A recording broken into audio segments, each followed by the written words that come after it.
Hey, it's Elizabeth D'Alto, and this is the Untame the Wild Soul podcast. From body image, sex, spirituality, money and relationships, to motherhood, creativity, business, communication, and desire, Untame the Wild Soul is the place to come for real stories and powerful advice to help you reclaim and redefine womanhood in the 21st century. What's up, wild ones? Welcome to episode number 209 of the Untame the Wild Soul podcast. I am your host, Elizabeth D'Alto, and today we're talking about your voice being more important than ever with my friend Jill Wesley. Jill was my roommate at an event earlier this year, and I instantly fell in love with her. She is the type of person you immediately feel comfortable and welcomed with. She's a professional speaker coach and an expert on messaging, and just an all-around brilliant and incredible woman. In this interview, we talked about messaging and communication in the context of corporate environments, the TEDx stage, which is something she specializes in, and also everyday life, no matter what it is that you do. Jill shares how speaking is a soul-bearing exercise and how to connect big ideas and hone in on your values. We also explored refinement in a few different areas of life, from the difference between constructive feedback and personal attacks, how resiliency is not a constant thing, as well focusing on essential relationships. We ran the gamut on a ton of interesting topics in this conversation, so enjoy this and share it up. The show notes for this episode will be at untameyourself.com/episode 209.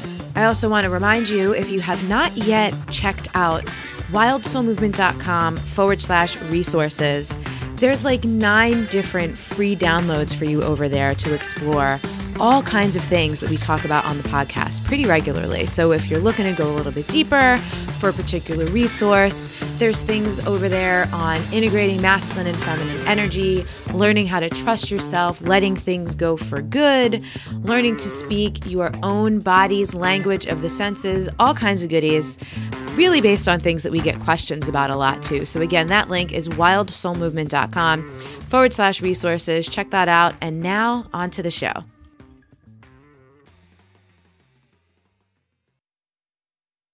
Welcome, everybody. I am super excited for today's guest, Jill Wesley. I had the enormous pleasure of rooming with Jill back in April earlier this year for this thing that we were both a part of with Angela Loria, who's been on the podcast before. And it was so cool because she was my roommate and we were in the Maya Angelou room.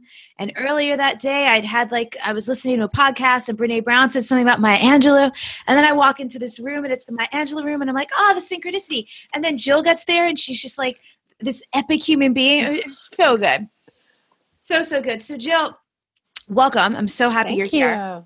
What are you loving about being a woman these days? Ooh, what am I loving about being a woman these days?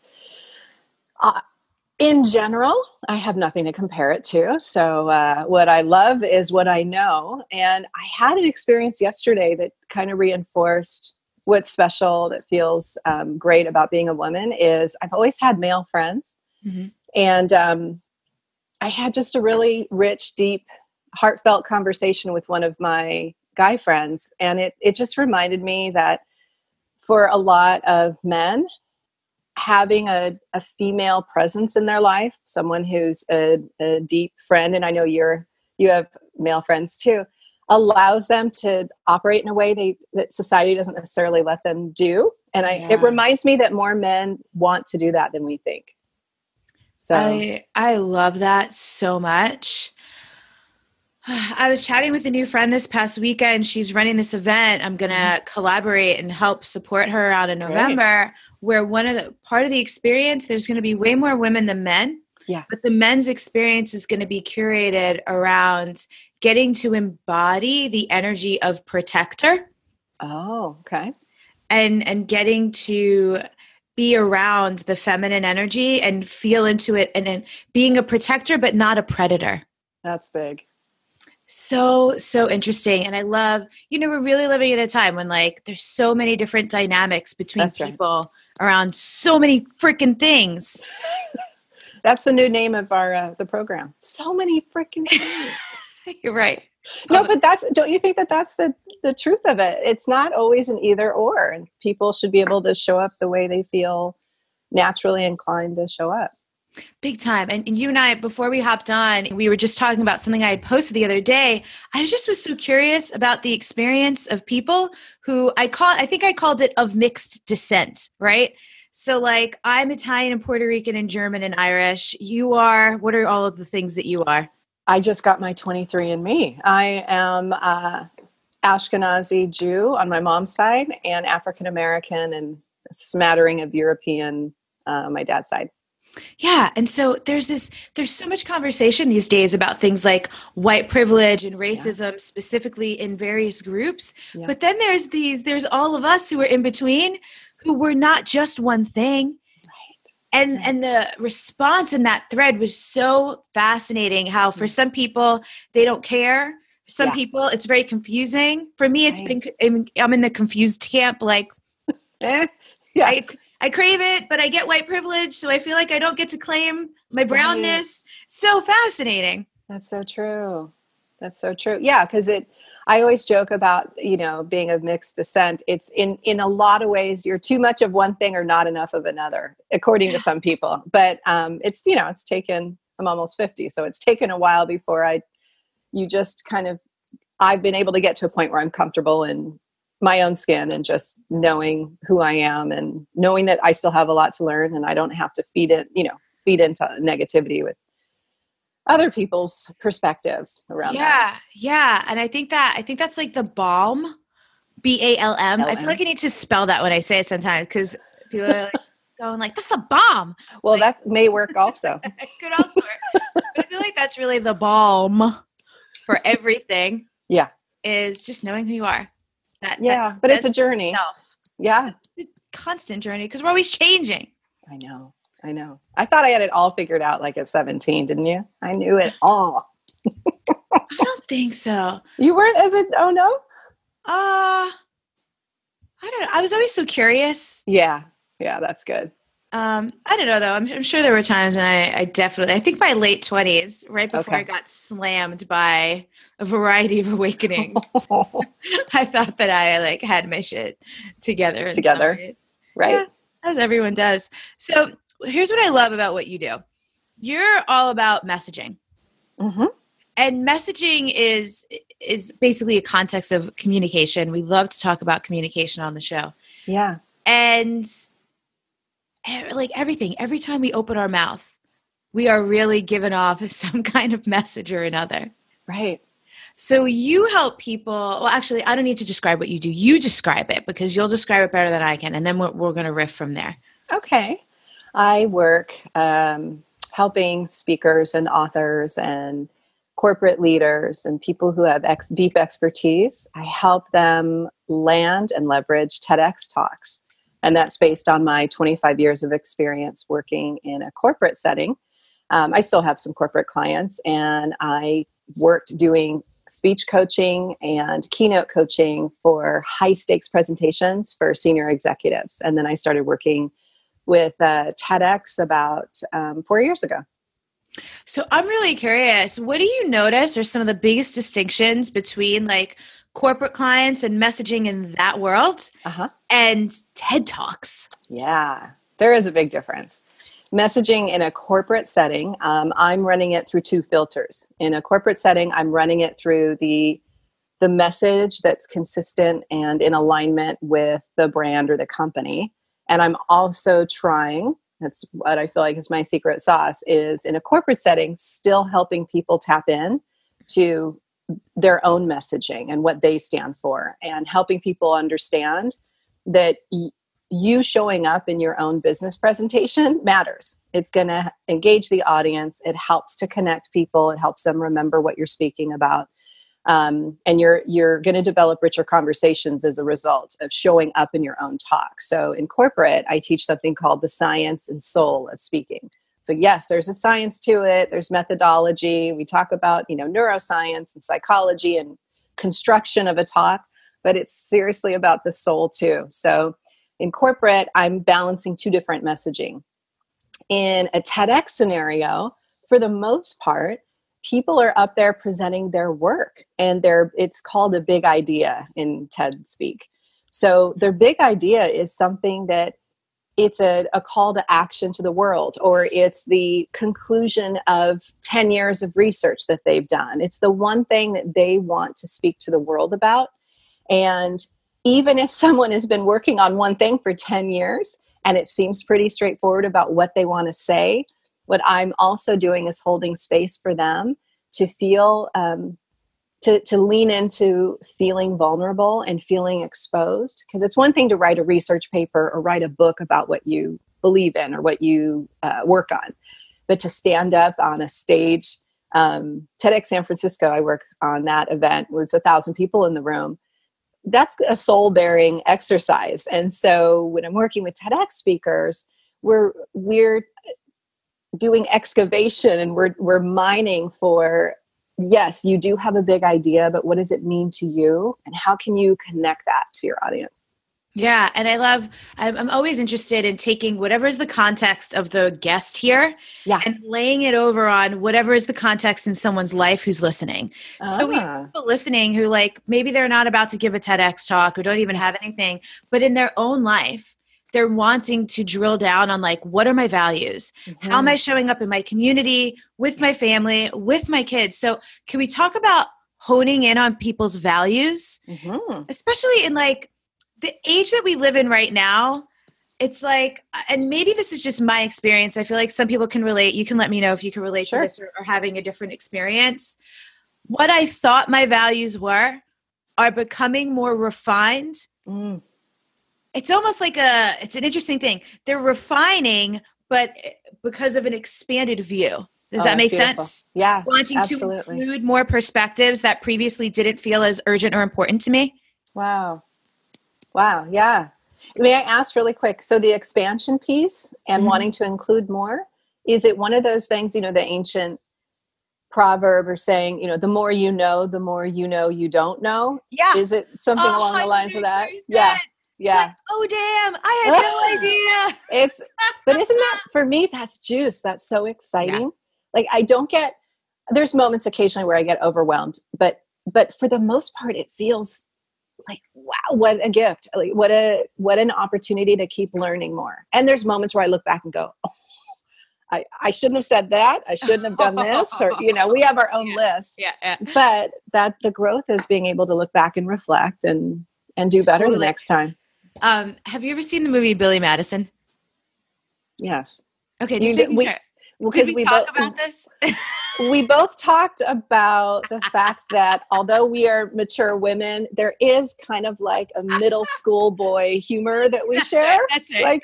So I haven't seen it multiple times, but I have seen it. I've seen it so many times. Of course you have. I know. So there's this part in Billy Madison, and if anyone listening hasn't watched or seen Billy Madison, there's this part where the premise is an adult man, for some reason, has to go back to elementary school. It's totally plausible. And in going back to elementary school, he's getting teased and all these things, and he's realizing what a jerk he was when he was at these ages. Yeah.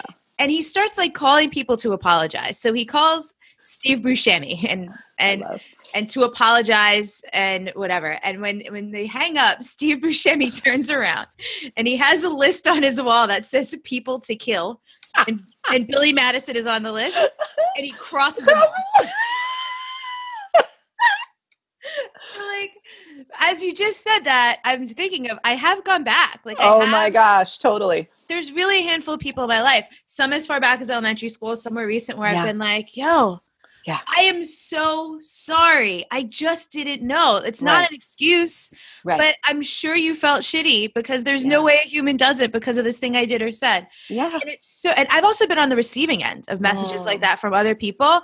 Right. And it's just so cool that as we grow and expand, we do also get to make amends if we choose to. Yeah. Well, and that speaks to the refinement of your values, is that you're able, I mean, it's easy for people. I did corporate work for a long time. It's easy to do brainstorming and create values and put them on a flip chart and prioritize them and then laminate it and put it on some wall. And sorry, but who gives a shit if you're not living the values? So identifying them matters. But when you talk about refining your own values, as time goes on and you get more exposure and you learn more and you continue to kind of mold what you believe in, it's acting through those values. So going back and acknowledging and reaching out to people and saying, hey, listen, I'm sorry, I messed up. That's huge. Most people don't do that. I did an apology tour. I still do it.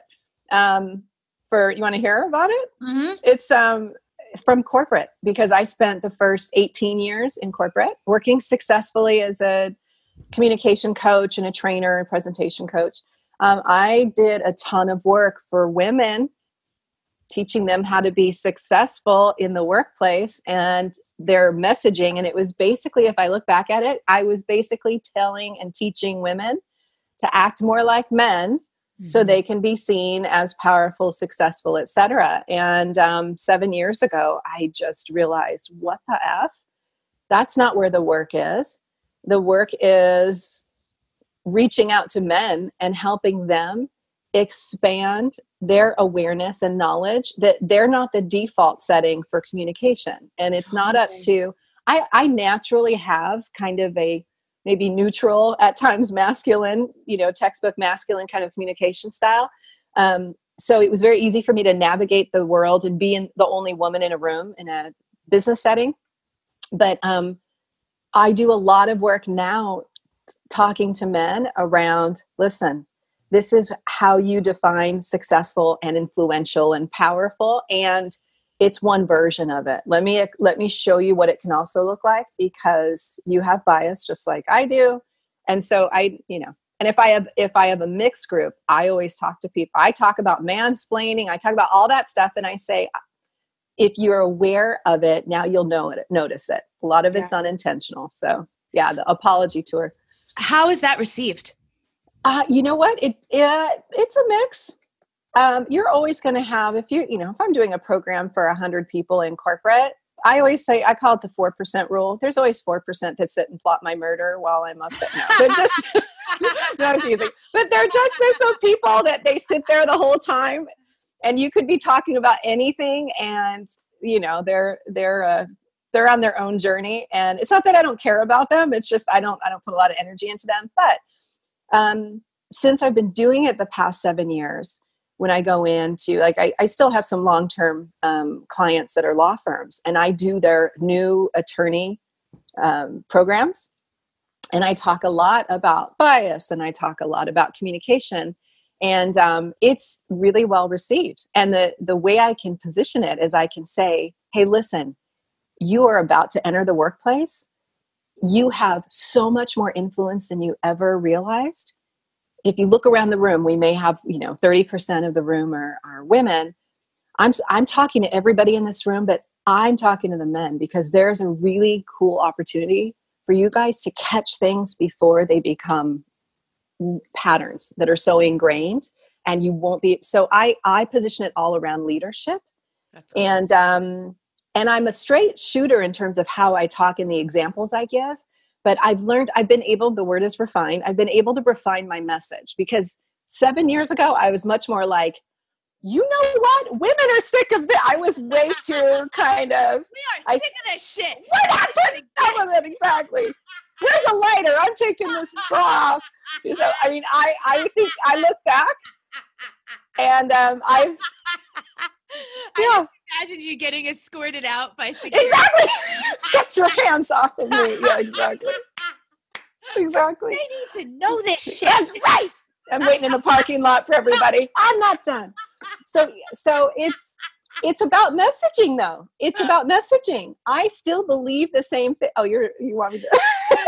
I still believe the same things, but I'm able.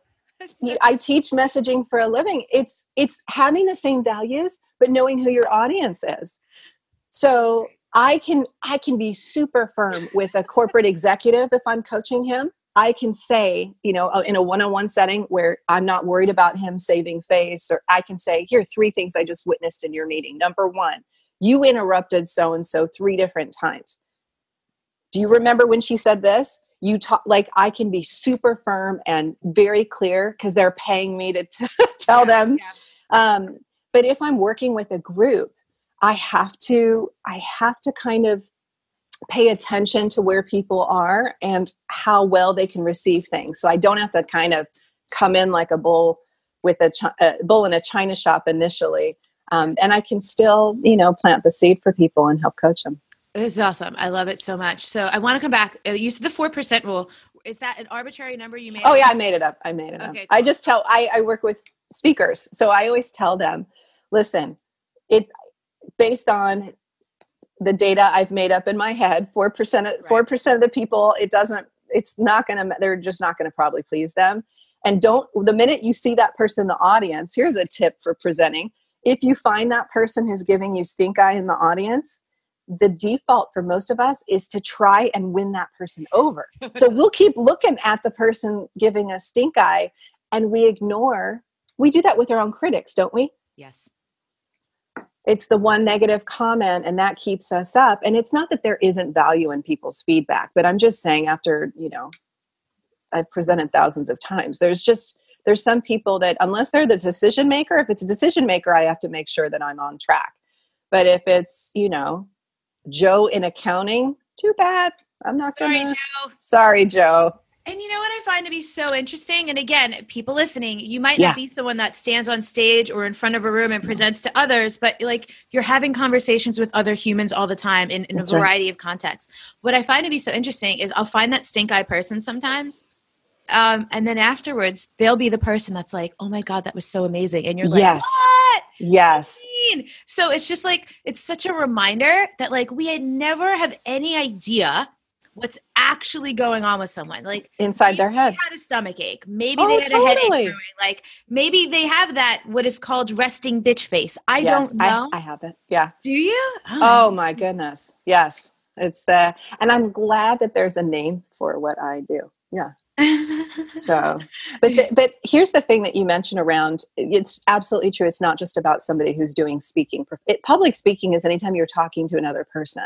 Right. And so there is the example I gave for the 4% rule.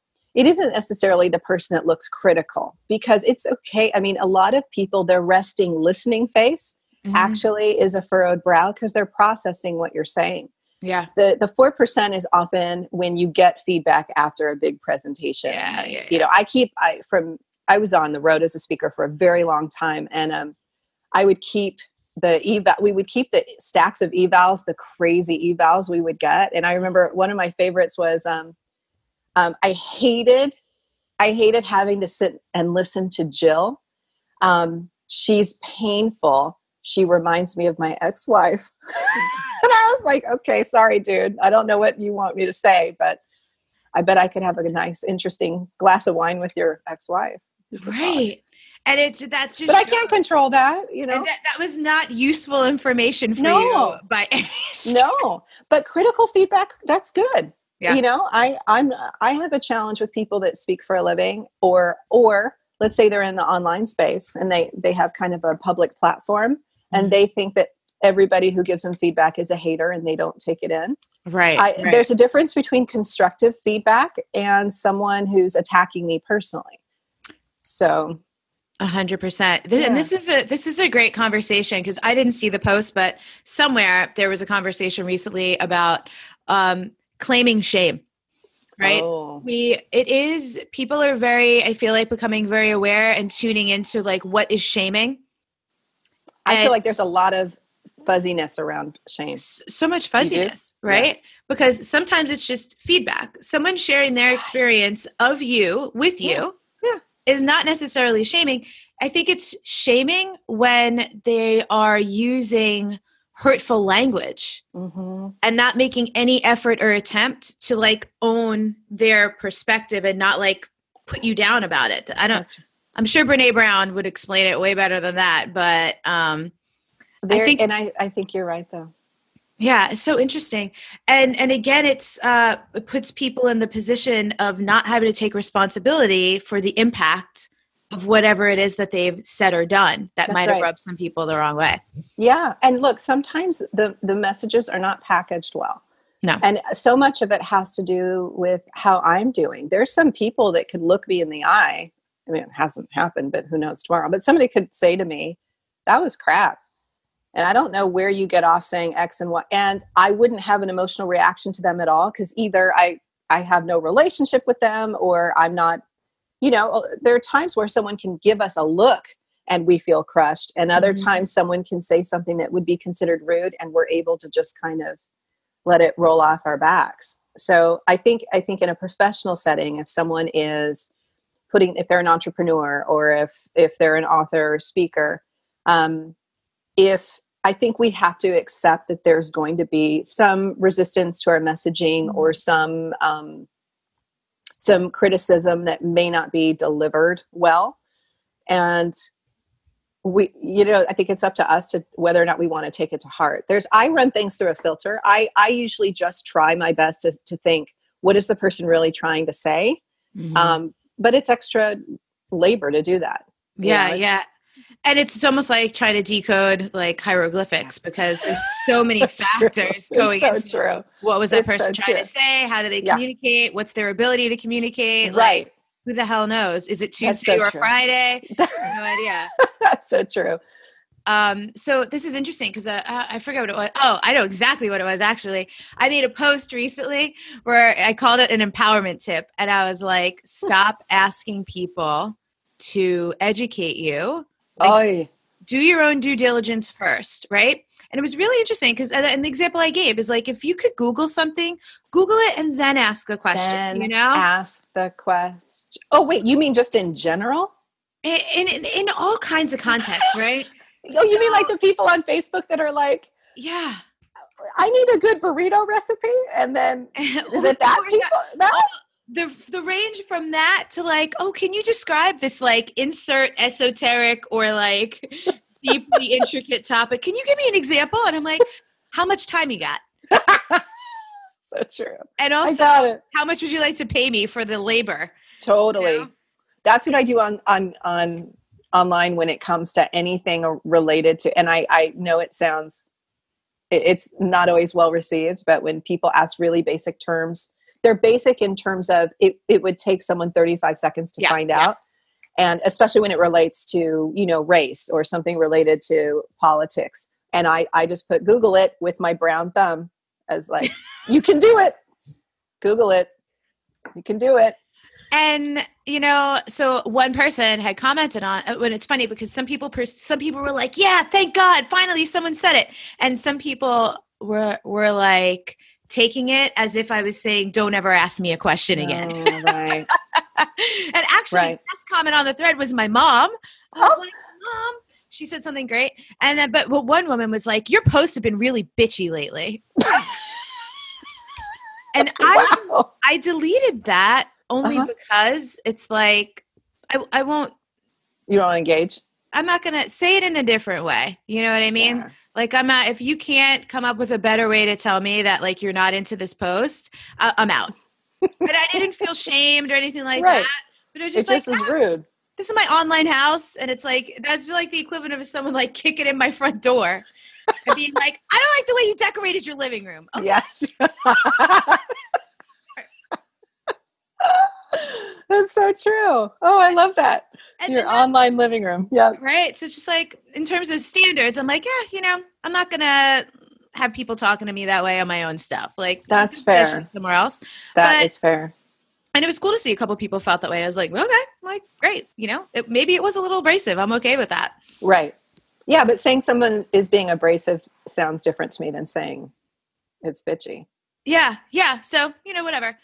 Quick break in the show to invite you all to join me in the free 5-day Unconsumed Yourself challenge that's coming up from November 20th to 24th. You can join the challenge by going to wildsoulmovement.com/unconsumed. And here's the deal. The challenge can help you immensely if the complexity of your day-to-day life is off the charts, meaning you're super busy or you feel like there's never enough time. If you love this podcast and would like to connect with the community and hang with me personally for a week inside a private, dedicated Facebook group, you'll probably really dig it. As well, the holiday season tends to be really overwhelming for some people. So if that's the case for you, if the holidays usually bring up all kinds of family and relationship stuff, or leave you feeling like you need to recover going into the new year instead of feeling energized and excited, you'll probably really like the challenge. And also, too, with 2017 coming to a close, if you're feeling discouraged about things or yourself because you thought this year would have gone better or that you should be further along by now in your career, in your relationships, with your health, paying off your debt, building your finances, or anything like that, the challenge is really going to help out with all of these things. And lastly, if you read a lot of self-help books, listen to podcasts like this one, follow an array of thought leaders on social media, maybe you even attend their events or have taken their courses, and yet you still find yourself bumping into the same or similar issues and not much is improving in a big way, the Unconsumed Yourself Challenge is really designed to help you declutter your physical, mental, and emotional space and really get to the roots of some of those things. Like, what's going on? Why is there so much on your plate? Why are you overwhelmed? Why are you so stressed? Or why is it easy for you to become stressed or overwhelmed? So again, join that free challenge over at wildsoulmovement.com/unconsume. You'll immediately get a link to join the Facebook group even before the challenge starts on November 20th. And once the challenge starts, I'm going to give you 5 simple daily actions and 5 really actionable and high impact video lessons, again, from Monday, November 20th to Friday, November 24th. So super excited to have this experience with those of you who choose to join. And now back to the show.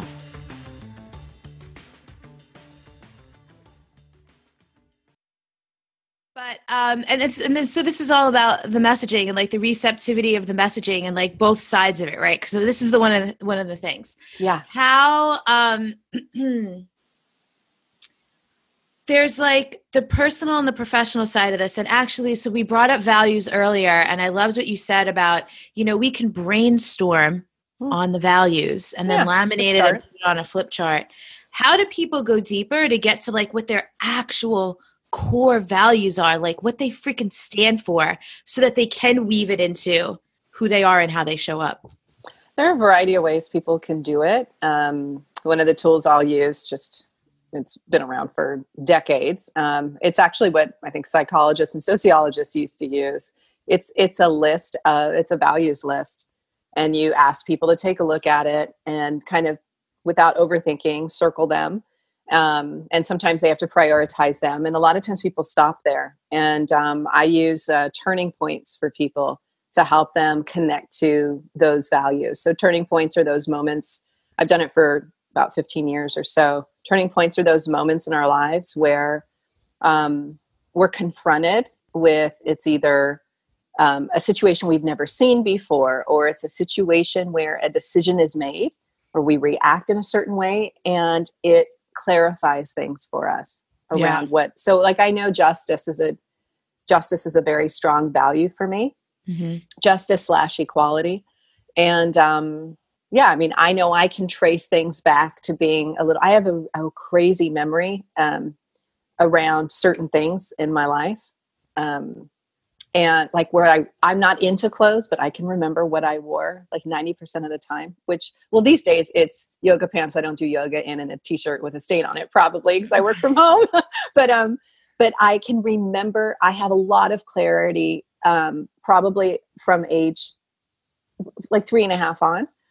And I one of my values is equality, fairness, justice. And that I can remember in preschool, like, if a kid was getting picked on, that I need to get in the middle of it. Yeah. And stop it, whether I was the smallest kid or the biggest kid. You too? Yeah. Yeah. And I'm mouthy too. So I would be like, you can't, And so I'll do some exercises with clients around, values lists and looking at turning point moments and feedback they've gotten from other people. By the time the majority of my clients get to me, they have a track record professionally. So they have established businesses as entrepreneurs, or they've written a book, and it's a representation of what they stand for, or, if they're in science or technology, there is a path that for me is fairly easy to look back and, ask some questions to get to like, oh, why did you make this decision? And why is this work important to you, et cetera? So most people, whether they're just starting out in their careers or they have an established career, can look back at turning points, and you can just do it chapter by chapter. I mean, most people can start with elementary school. My memory naturally works in chapters. Mm-hmm. So I think for many of us, and Yeah. there's all the college memories I have, and the memories as, um, you know, motherhood with my, kids different ages and stuff like that. So, so yeah, most of the time, and then there's the family piece. So I spoke on that recently, that when we're talking about what we like, the message for me as a speaker coach and messaging, it's really about speaking out, meaning stand in your truth and know what you believe in. So I believe you have to first know what you stand for. And often you may have to actually interview or have conversations with family members. Like, what messages did we get growing up? And then run those by, are those true for me? And if those are our values as a family and the family you grew up with, did we live that? Because there are times where it's not that uncommon, where some families say, we believe in telling the truth, and it's a family that has a bunch of secrets. So sometimes when there's a disconnect, it can cause children and then subsequently adults to have some fuzziness around what certain values mean, and there's conflict around them. So it's funny, because when I did diversity and inclusion work for a very long time, while I always did presentation coaching and speaker coaching. And I remember when I first started getting a lot of requests to do speaker coaching, at first it felt superficial, because most of the time, truly, when people are getting speaker coaching, it's here's an outline to put your presentation in and put your arm here. And I remember being resistant, because I thought, well, that's not very deep. And it's totally deep work. I mean, it brings up all kinds of emotions for people, aside from possibly being, nervous on a stage. It's when I'm speaking to somebody and talking about what they really stand for, the work is fulfilling and gratifying for people, but it's, there are things that come up for us where it's like, wow, I got really mixed messages about that. Or I stood for my truth at age 13 and I got shot down, or I was humiliated for it. And it shows back up for us as adults. So yeah, I mean, I think knowing what you stand for is critical to knowing what you want to speak about. Yeah. And I think also being willing to edit and refine as we discover new things. So kind of circling back to something we were saying earlier, there's three major areas where, like I was saying, I've been refining because my perspective has expanded. Yeah. And the three areas are trauma. Understanding and learning about trauma and how trauma works for people has really expanded and my perspective and helped me to refine how I inform everything I do, understanding that just about everyone is traumatized in their own way. Sure. And everyone's trauma is interacting with everyone else's trauma, which is why some of these sweeping generalizations in the personal development world, you create your own reality, everything is a choice. It's you make up everything. Not.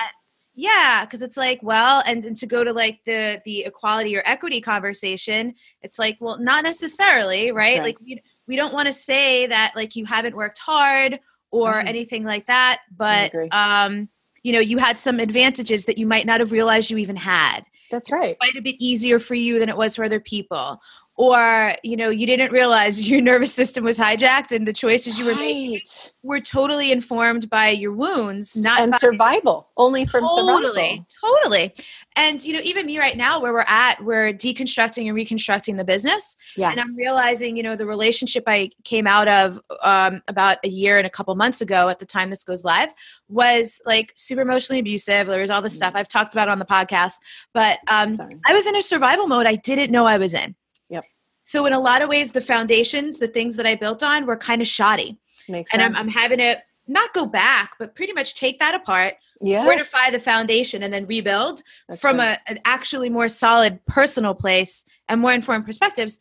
And I think, and I don't feel any shame about that, but I know those are the types of things that people do shame themselves about. But the more people talk about this, the easier it is for other people.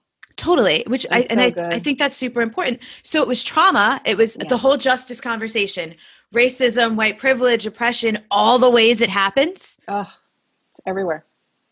Freaking everywhere. And then what was the third? And then the third thing is really specifically around things like codependency, narcissism, emotional abuse that are just very prevalent in this culture. If you put that up, you'll be surprised how many people have been involved with narcissists. It's unbelievable. Actually, And like, they're being re-triggered right now because of with frigging Trump. number No, they are. 45. It's true. Totally. And, I had shared this. I don't remember. I don't remember whose thread it was on or what was the conversation, but I had posited that because I had heard it somewhere else as like a hypothesis that one of the reasons so many people voted for this person who so many people would not have suspected was because actually that is the way they were used to and trained to respond to that kind of communication, because they grew up in a household with an abusive parent or with a narcissist person or whatever. And somehow that resonated as correct or not even correct, but familiar. Yeah. And people like didn't want to hear that, but it was no. But that theory makes sense to some extent for some people. Absolutely. Yeah. Absolutely. Super And it's along the lines of what you speak on and what you believe. In times of uncertainty, there's a percentage of the population that they want someone to take charge and tell them it's going to be okay. Yeah. If we're able, not everybody's some people are in survival mode. So it's really difficult to look within and know what your truth is. If you're a trauma survivor, you're actively engaged in a situation that's traumatic, it's difficult to be able to look within and know what you stand for and believe in the fact that we can create a new way of being together. That feels risky to a lot of people. Yeah. And overwhelming as well. Yeah, totally. Because it feels like there's so much to sift through. So, since we brought up DT, I love, you and I have talked before, and I thought this was just such a brilliant context to put messaging in around like his campaign slogan and Hillary's campaign slogan and the impact of the messaging. Yeah. So for a lot of normal people, they will watch a debate or, they'll watch a political stump speech as a regular citizen. But for people like me who are speech coaches and pay attention to messaging, we nerd out on this stuff. And so the moment that I saw Trump come down that escalator with his hat on and talk about making America great again, truly, I had a physical reaction and my heart sank. And, I went to NYU. I mean, New Yorkers, people who lived in New York or work in New York every day were familiar with Donald Trump. So it seemed surprising even to me that he would run. But the minute he spoke that message, I actually felt worried because I knew how good that message was.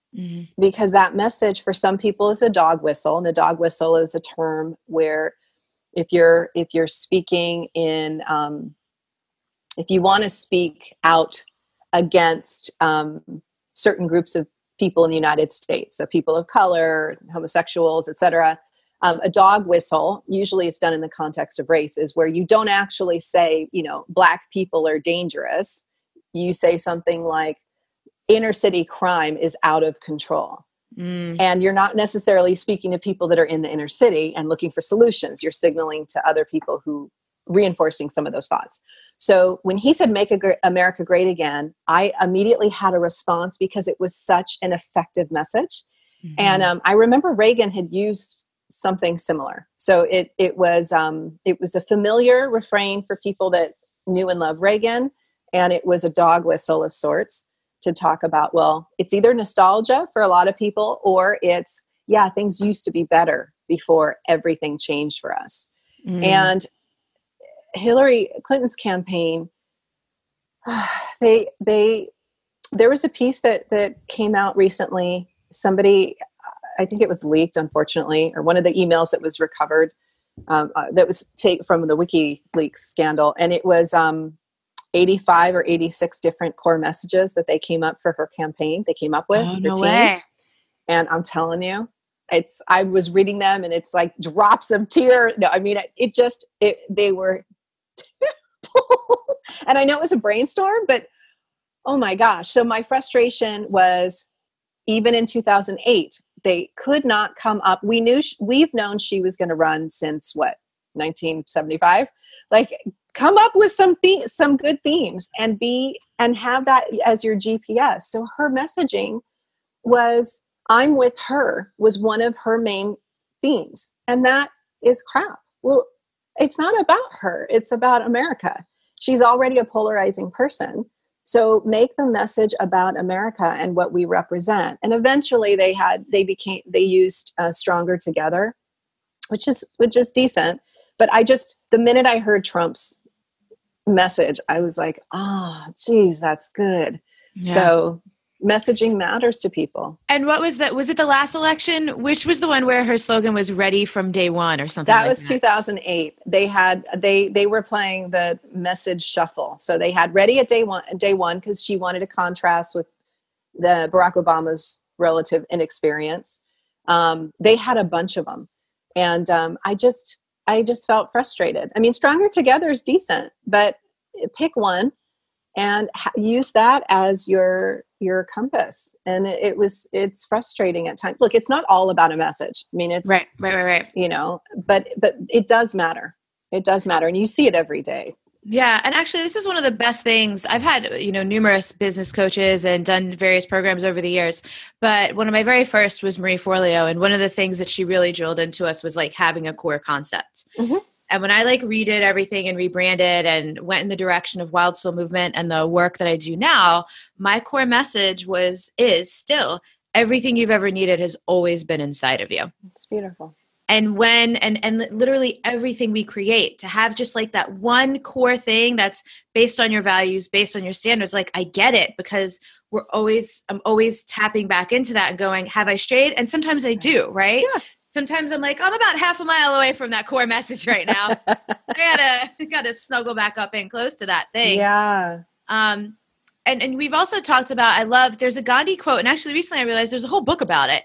That quote, your life is your message, mm-hmm. or let your life be your message, whatever that is. And mm-hmm. so again, for people listening, some of you are entrepreneurs, you are speakers, you are authors, have a platform, and you're hearing this in this context. But then for other people, and especially you're a mom, yeah. How does your messaging, or your modeling, probably more accurate term in the context of parenthood, maybe, how does that impact your day-to-day decisions? Oh, I love that. Okay. So in terms of messaging, I actually have different strategies I use with my daughter, second grade. So there's simplicity. So I will strategically use simplicity, because kids get overwhelmed, and so do audiences. If you ever speak to audiences, it's called a saturation point, meaning they can't hear anymore. There's too much. Totally. And we can over-explain things to kids when they can't hear it. There are times where it's important to explain things. So in the morning, our morning routine, I do this: potty, hands, teeth, face. That's it. Go potty, wash your hands, brush your teeth, wash your face. That's all I'm saying. Potty, hands, teeth, and face. And she goes, okay. So that's the simplicity message from a practical standpoint. Yeah. One of the kind of core messages that we use at home, and I use as kind of a guide for her, is we say we care about people. It's just really simple. So a big part of, in the US, a lot of schools are focused on test scores and all of that. And I'm less concerned about test scores and, the ranking of schools. It's life skills that matter. And so caring about people and social skills, emotional intelligence, and, showing up for other people is the core value I have for my child. And so we'll use that. So instead of saying, what you did to Tracy was mean and that was bad, I'll say, tell me what happened. Oh my goodness. So how do you think she felt? And was that something caring that you did? Is there a way that you could have done that in a more caring way? And she can kind of make the reflection and think about what she could have done, kind of thing. So that's an example of one of the things that I do. I love this a lot, because you're essentially teaching your child intent versus impact. Impact. Well, that's from my diversity training. That's what we teach. Yeah. We focus so much, all of us. Well, that's not what I meant. Well, I was just trying to versus that's my intent. The impact is what's critical. So you can have the best intentions and it can land poorly for someone else. It doesn't mean that your intentions were bad or that you're a bad person. We personalize a lot of things. So yeah, it's the same type of thing for parenting too. I love this. I feel like you're also demonstrating to her like how different everyone is, right? Because like what she thought was happening, someone received differently. And like that, I mean, that is emotional intelligence, which we all need it. I'm still working at it. We're all still working on it. And some people are like, really, I wish we could give them sabbaticals so they could do a deep dive. I know, right? Let's start a crowdfunding campaign for that. We decided we're shipping you off to emotional intelligence camp for 6 years, and then come back when you're come back. We've made money for you. We've gathered the funds. We have beef jerky. You're all set. Goodbye. You're fine. You got it. We have that shit astronauts eat. You'll be fine. But that's why I shifted my business. I left all the other corporate work and the other stuff I did to only focus on messaging and helping other speakers. It was because of the election. Like if I'm living and breathing and modeling behavior for my daughter, and if we really care about people, then if I know my gift is helping people, particularly people who are going to speak, then that's what I needed her to. So it was election night where I just crystal clear, just got so focused on what I'm going to do, and just shifted my whole business. It's a different foundation like you built. Yeah. And I know you and I have talked about this offline, how that election was like a very visceral, for me. I realized I was like, oh, this work that has felt like a nice to have for some people actually just became crucial. Totally. Because the upheaval that's on the way, that's what I was feeling into. I actually felt more grounded than ever. And I was Me too. Oh, people are going to need to trust themselves. Yeah. People are going to need to be so solid in who they are and what they're here for, whether that's personally or professionally. Because I'm like, there's going to be so much more noise and so much more. It's so true. Everything. And so that's the thing is, so you wanted people, I love this. I get emotional when I think about it. You knew people were going to need to fortify themselves and look within and know what they trust themselves. Right. Mm-hmm. Mm-hmm. And then, I got the clarity that night that looking at my daughter, I was like, I know that I need to help amplify people's work. I'm only working with people that are helping, whether it's environmental issues or social justice or, anything related to doing business in a way that doesn't, destroy people's souls. Truly. It's so, I don't have to be that's why I realized I don't have to be on the stage all the time. I can make more impact turning up the speaker training I do and helping all those people go out. And you're doing the same 100%. Thing. Yeah. And, this goes back to the thing that you were saying earlier about, taking the feedback and not needing to focus on all of the people. They're not all my people. They're not all your people. And it's totally cool. And we just can't. And it's not even about pleasing people, but everyone is just so freaking different. Yeah. It's so true. It's so true. I always tell that to my clients when they're putting their talks together, that if you're putting all this effort into and time and energy into a TEDx talk, and you deliver a talk that's meant for everybody, it's really not meant for anyone. Mm-hmm. You can put elements in there that's meant for everybody, but your goal is to help and to be of service for sure. But some of that messaging and some of that content needs to be for people that you can mobilize. Big time. I love that word mobilize too. My friend Rachel Maddox, who's been on the show, and I have been talking about this, and just even around the whole conversation around privilege. And, when the events happen in Charlottesville, things that, terms, white privilege, white supremacy, white fragility, white guilt, all these things, and observing, personally how I handled it. I'm a pretty well-resourced person. Yeah. And it even got a bit overwhelming for me at times, just like all the inputs, right? Being integrated with like all the information and all the messaging, the various messages, and kind of needing to realign with, okay, where do I actually stand on this? How do I want to engage in this conversation? Where do I want to put my energy in a way that I feel is helpful? Which it sounds like that's what you were just saying, right? I want to help the helpers. And even just honing in on realizing I don't resonate with the term ally. I love the term advocate though. I will help advocate what truly feels helpful and useful, right? Like even on this platform, I could put people here who maybe wouldn't have had access. Oh, it's amazing. This many people or this population of people or whatever. And so honing in on all of that, but then also the resiliency piece. And like you were saying, with the intent, where people are like, well, that's not what I meant. It's like, well, it doesn't actually matter. And then people feeling so bad and wanting to like make up for it. And then the energy of like when you're doing something because you want to make up for something and you feel bad, but you don't really understand it. That's not necessarily helpful either. And then it's a lot more emotional labor to tend to somebody's hurt feelings versus someone who's feeling fearful for their lives. Yeah. Yeah. I mean, you saw it on Facebook. I mean, I was in multiple groups and it was just, I had to disengage. It was just, but that's the resiliency piece that is on the other end. Anyone who is an advocate or an ally, whatever term that they use, that feel that, look, as human beings, we're all connected and they want to help in some context.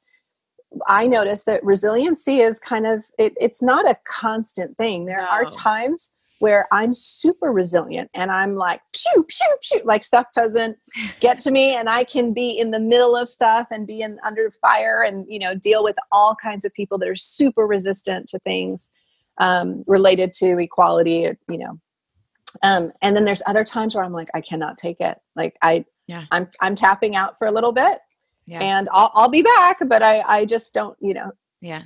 And I think that's the important thing. It's like that I'm making a lifelong commitment. Totally. That's how I feel too. It's I'm not going anywhere. I'm not going anywhere. I'm gonna take a break. I'm gonna take a time out so I can resource back up because I'm not helping.